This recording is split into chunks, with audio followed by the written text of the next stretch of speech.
Hey everyone. I must say I'm a bit surprised by myself that I'm giving a talk at an Android conference about cross-platform development. Over the years, there have been many different cross-platform development solutions, but as a native engineer, I never felt that any of them came close to what we can build in either Android or iOS directly. React Native is one of the newer cross-platform solutions, and as the name hints, it renders using native UI components. So to integrate it, you may also need native mobile engineering experience to make it work with your application, as well as to make it really fit well within your current infrastructure. But it unlocks potential for people on your team or within your company to contribute to your mobile engineering efforts that previously weren't, particularly web engineers who may already have experience with React. So today I'm going to share our journey with React Native at Pinterest, how we have integrated it into both our existing mobile solutions, and how we started using it for selective screens.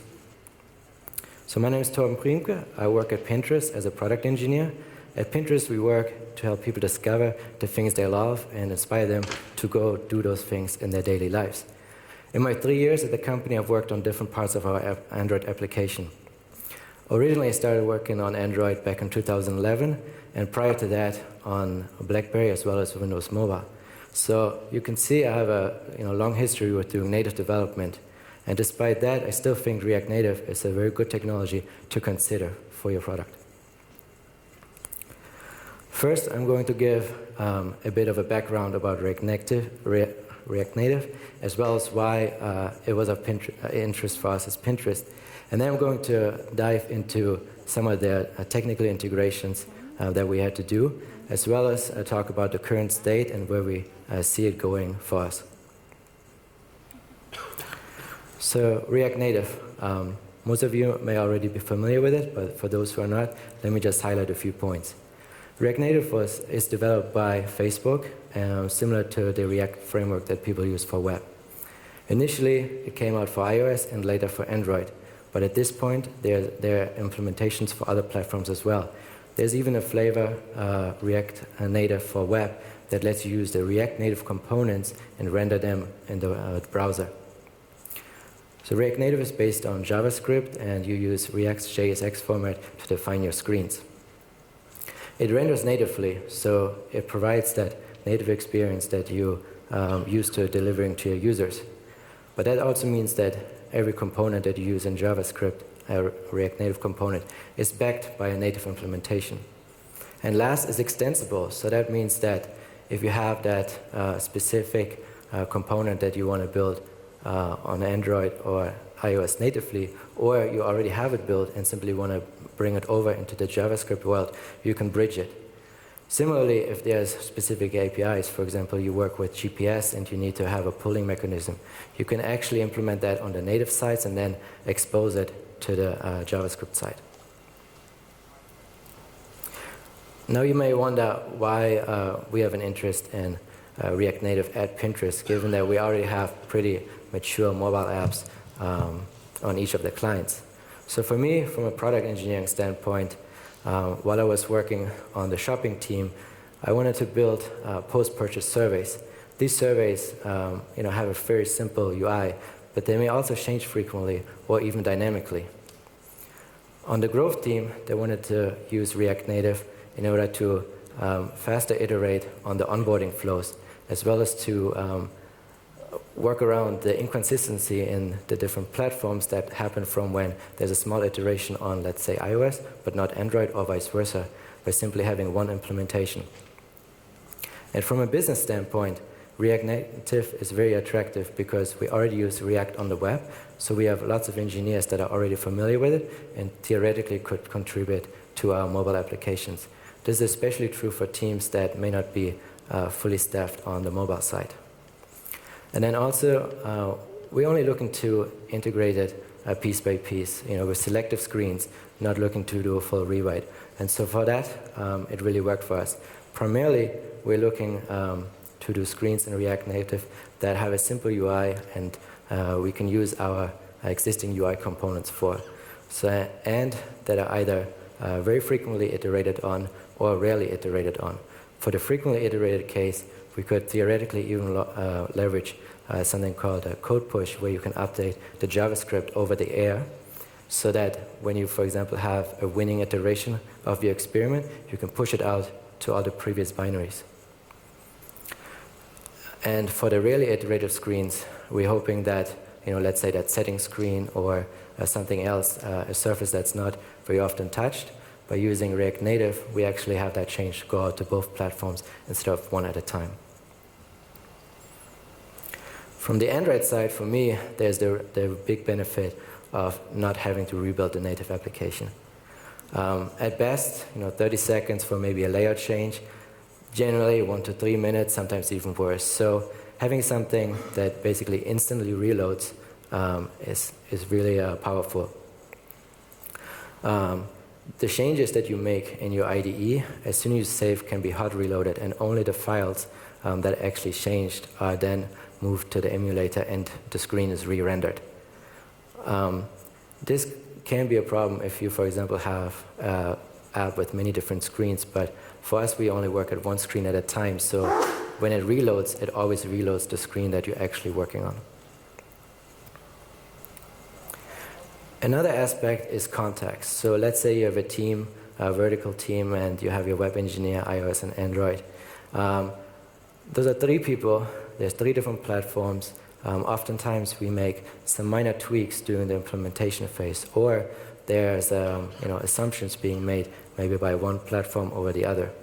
So having one engineer work on both the web as well as the mobile implementations, because we still have to write it twice, really cuts down on this communication overhead, and you really only need to sync maybe with your PM or designer when making changes.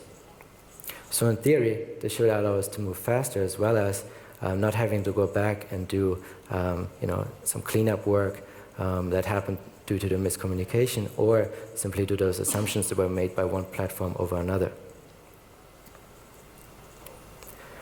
And something to consider here is that what are you starting with? What is your foundation? There's 2 terms, greenfield and brownfield. Greenfield is an application that started brand new. So most of your React Native applications are greenfield apps today, and from an Android standpoint, that would mean you have one activity with a React Native root view inside, and all your JavaScript or all your React Native screens running within. You can also think about the metaphor from doing a new construction of a house versus doing an add-on to your existing. So the brownfield is an existing application like the Pinterest one, where we want to integrate it. And here are many different factors that you wouldn't encounter normally in a greenfield application. And I'll go into more detail on those during the technical part.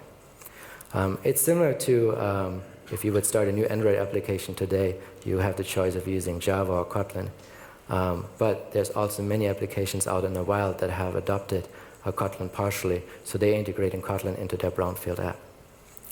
For a brownfield app, you generally have one activity or one fragment mapped to one modular screen on the React Native side, simply because you can go often back and forth between the native and the React Native side.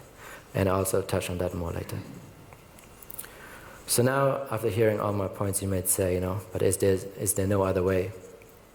And sure, maybe we could build something where we have some custom format that's some custom data format that's sent down from the API and then rendered on each client. You again would have to implement the client-side rendering on 2 platforms, though. This was actually experimented with at a team at Pinterest, but later didn't ship. And I think using React Native, we actually have more flexibility. We could actually build a system like that later on top of the React Native layer, and your dynamic UI would be sent out from the server, but you would only have to build the UI part once, and it would work on both iOS and Android. Could you maybe also just hire more mobile engineers and fix those resource-constrained teams? Sure, you could do that as well, but maybe that's not too scalable, and then we already have all that talent in the company that knows React, and we could leverage right away rather than having to build up the hiring platform. And lastly, doesn't it really add a lot more complexity to your infrastructure?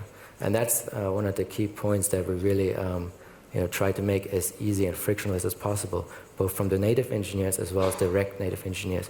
So very few people actually have to touch those new pieces in the infrastructure. And we also decided not to build them all at once, but rather do this in an iterative process. As we see things missing, we build them, and not let React Native work start that maybe needs something that's currently not there. And I'll explain more on that later as well. So how many people work on this at Pinterest? It started with the 3 of us as the core team. Michael, he works in the core experience team. He built things like the event bridge, which allows us to communicate between React Native and React Native, as well as the navigation and some other foundational pieces. Vivian from the growth team, she built the original prototype integration for iOS, and myself, I did the Android part. So now that I've covered some of the basics and why we wanted to explore React Native, I'm going through the technical aspects of the integration. And hopefully you find those interesting, especially if you're looking to integrate React Native into your brownfield app. So first, the new code, the new React Native code that you're going to write is going to be JavaScript. And for our setup, we have the Android code base and the iOS code base. They're different repositories. Now we need the shared code to somehow fit in there. This is already a difference compared to a greenfield application, where generally you have one repository in which both of your projects live together with the shared JavaScript code. For us, in the end, we decided to go with a separate third repository to keep the JavaScript code in. This third repository would only have to be actually, pulled down to your machine for those that work on React Native. The native engineers that work on either Android or iOS would never have to touch this. We made sure that was, frictionless. However, for building the JS bundle, which is what you have to do to package up all your JavaScript files and to ship with your binary to the App Store, the React Native folder needs to be part of the folder structure of your application. So for that, we decided to use symbolic linking at the time of bundling and then remove the link afterwards. So again, this is a very small only layout that touches the current infrastructure. So and on top of that, the JavaScript bundles, we check them in to each of their respective native repositories so that if an engineer works on the application and stumbles upon a screen that's actually built in React Native, it still loads. It doesn't show an error because it just falls back on that bundle that's already in the repository. The second piece, React Native has that native aspect. So there are the native dependencies. First off, there's the one from React Native itself, and then from any of the libraries that you may use. In a greenfield application, you normally would link those in from the nodes modules folder. So that's something that, in your React Native project, there's a description of all your dependencies. You do an npm or yarn install, and it pulls down all those dependencies. And the normal setup is that you go to your settings.gradle and you put a reference to where that native code actually lives. Now that would require the native engineers to actually go through this step, and that's something we wanted to avoid. So we looked at, how does Facebook do this as far as like packaging React Native, because they don't require you to put this entry into settings.gradle. So they actually packaged their dependency as a Maven package. So we simply did the same with like our React Native event bridge, and whichever specific version we use, we copy it over into the native repository. So it's always checked in there, and you can always build the Android or iOS app without having to know anything about React Native.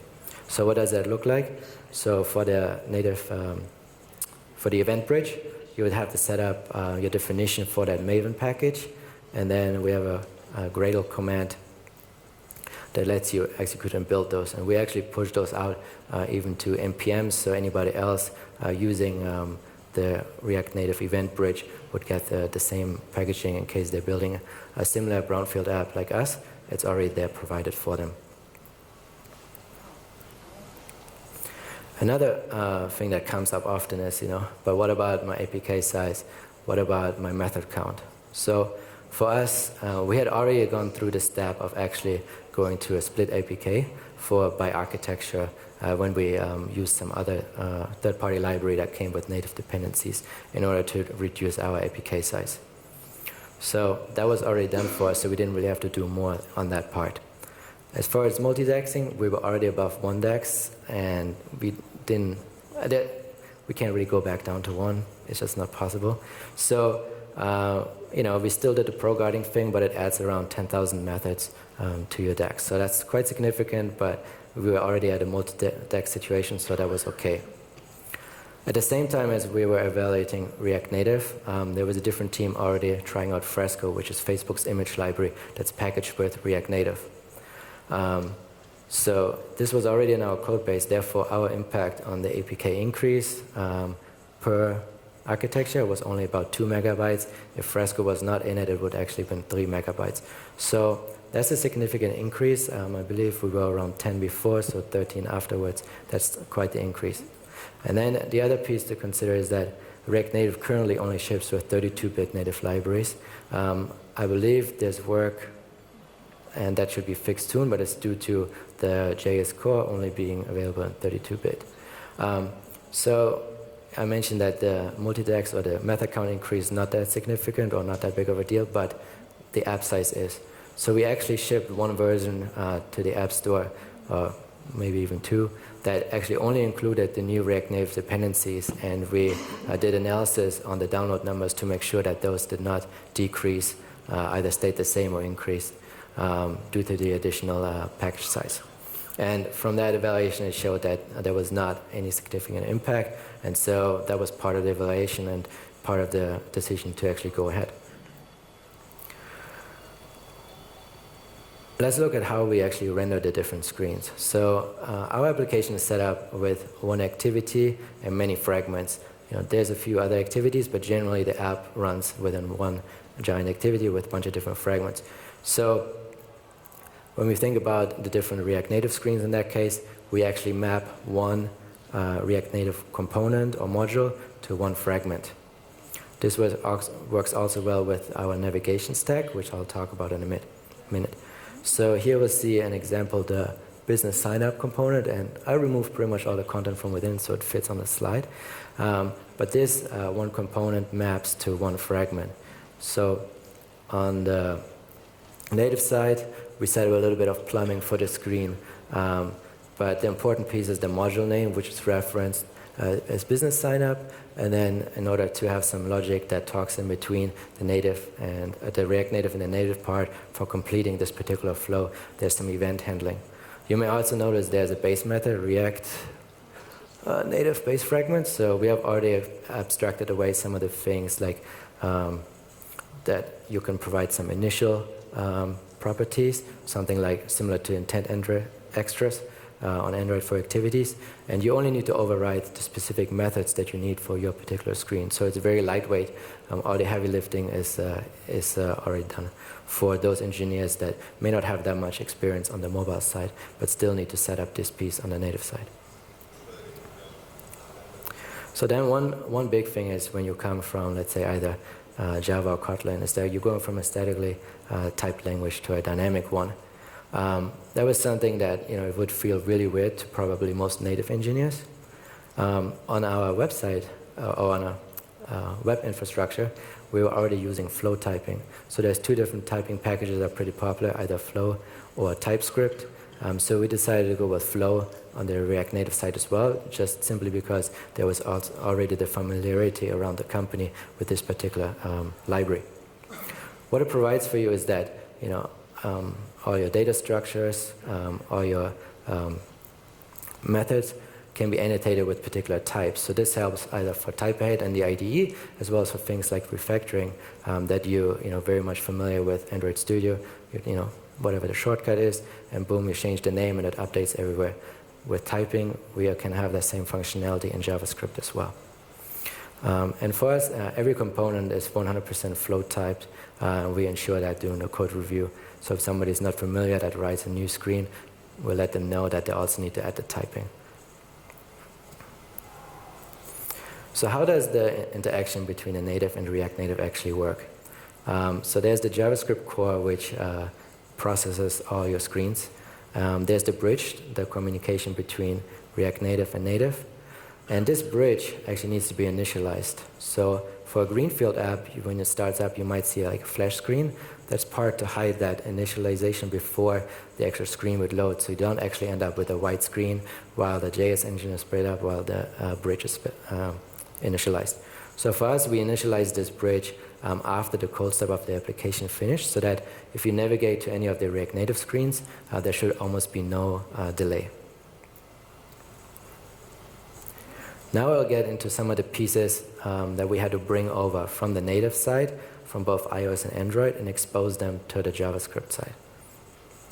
So our API client, there's many things that you might already have in your API client, like handling your access token, renewing the token, certain logging, maybe certain like for reducing the bandwidth consumption on certain networks or users. And so we didn't want to re-implement all those things on the JavaScript side. So for this, there's something called bridging. Bridging is what you can do with any of the native code to bring it over to the JavaScript side. And here, we bridge the API client so that we have the same functionality available on the JS side as we normally would on the native side.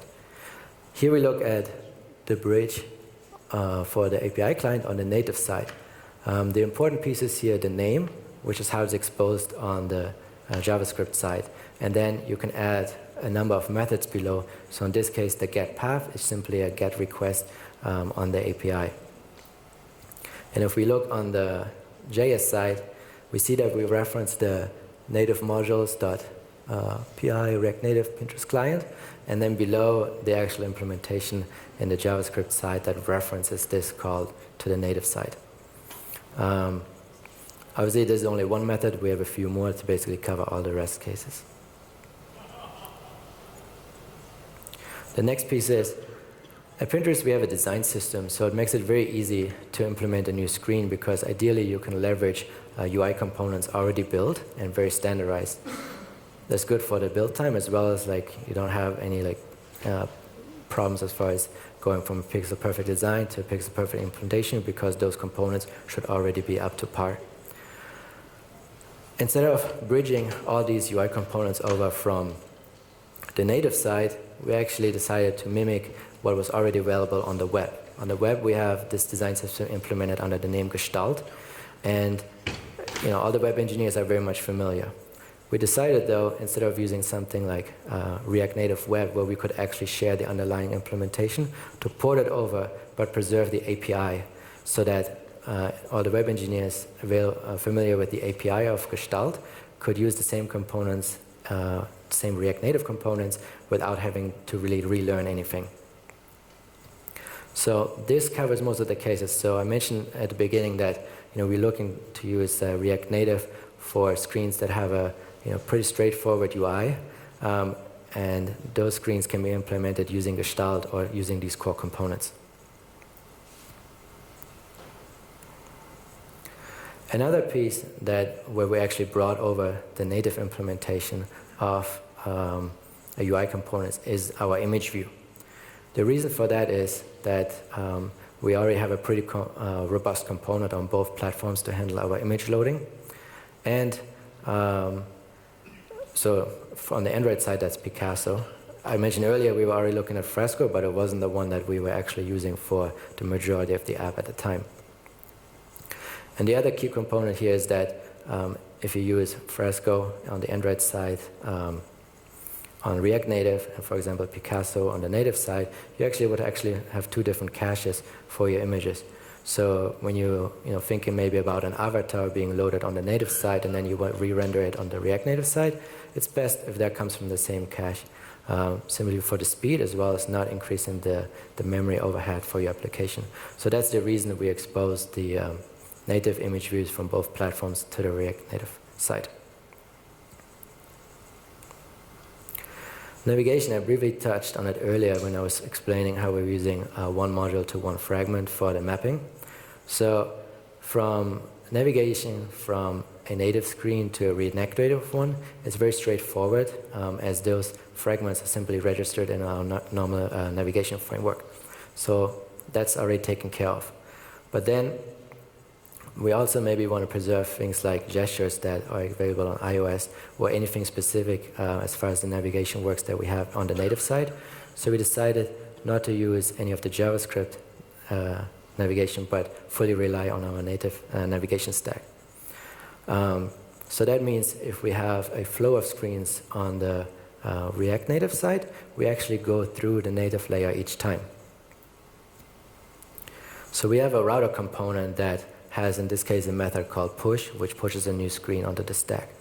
So if you're on the React Native side, you can call a router, say push, and you can either provide something what we call a deep link, similar to what you would have for like a push notification intent, that we have our own system for handling, or you can provide another module, another React Native module as the path.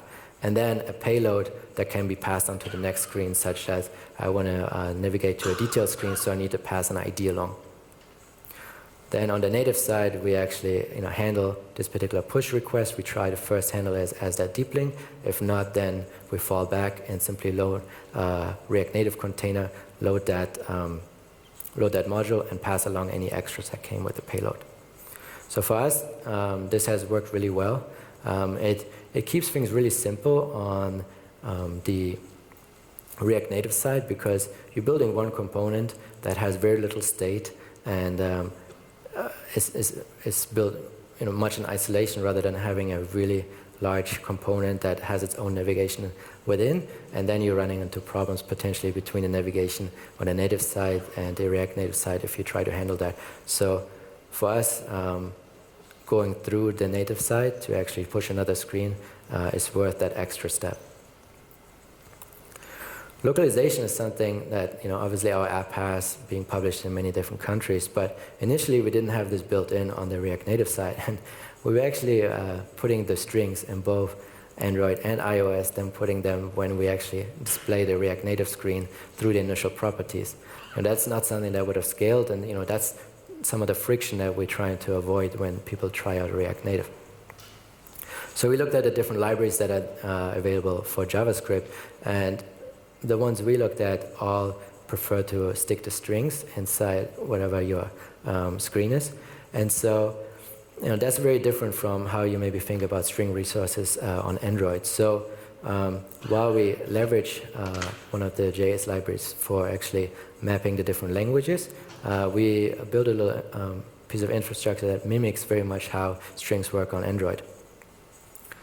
So you would define a new string with an ID, the string itself, and a node. The node is always there for the translator, so they have context when they need to translate a new string. We then, for typing purposes, generate the string maps automatically behind the scenes every time the strings file is saved. That allows for those strings then actually to show up in the type ahead in VS Code and make it very easy to reference them. From an integration standpoint, the strings get automatically sent to the translation service and come back, and we lint on the way back to ensure that any placeholders are correct compared to the original string. We currently don't have any linting in place for the usages, so theoretically you could use a string and not pass the required parameters. That's something the libraries offer, but due to our system, we don't have this piece just done yet. So I talked a lot about the bridging, and this is something that you probably come across a lot when working or when integrating React Native into a brownfield app, because you want to bring those existing frameworks. So two of them are that we also bridge over, context logging and experiment framework, over from the native side to the React Native side, because there's really no need to re-implement them. There's probably only a few methods for each of them that you want to expose over, and the real advantage is that when any of these frameworks on the native side get actually improved, you will then get these improvements for free, rather than again ending up with fragmentation between this fragmentation that we're trying to solve between iOS and Android from a UI standpoint that happens between the native and the React Native or JavaScript implementation in these frameworks. So that's why we chose to also bridge over different frameworks. So now that I touched on some of the core pieces that we had to do from an infrastructure standpoint to make it really easy to use, let's look at how we're currently using it and the things that from a technical side we want to work on.